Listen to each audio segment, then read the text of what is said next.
Deep in a quiet forest, there lived a little hedgehog named Hugo. Hugo had a kind heart, but his sharp prickles kept others at a distance. The animals admired him from afar, but no one dared to get too close. Hugo often felt lonely, wishing he could share his warmth with someone. One day, as Hugo wandered through the forest, he heard a faint chirping. Curious, he followed the sound and found a tiny bird with a hurt wing. The bird looked up at Hugo with pleading eyes, too weak to fly or move. Hugo's heart ached for the little bird. He knew he had to help.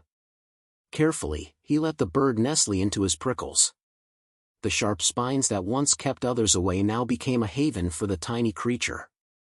Hugo carried the bird gently, determined to find a way to help it heal. As Hugo walked through the forest, the other animals watched in amazement. They had never seen a hedgehog use his prickles to help someone. The sight of the little bird resting safely on Hugo's back touched their hearts.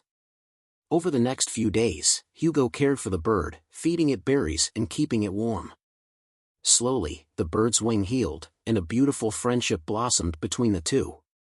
For the first time, Hugo felt the joy of companionship. Word of Hugo's kindness spread through the forest. The animals realized that his prickles weren't just for protection, they could also be used to help others. One by one, they approached Hugo, no longer afraid.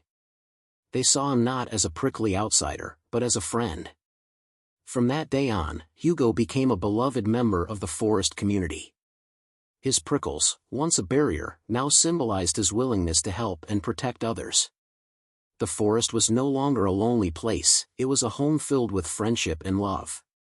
As the sun set one evening, Hugo sat with his little bird friend on a hill overlooking the forest.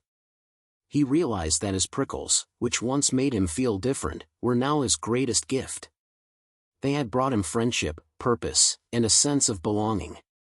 And so, Hugo's story became a reminder to everyone in the forest, even the things that make us different can become our greatest strengths when we share them with others.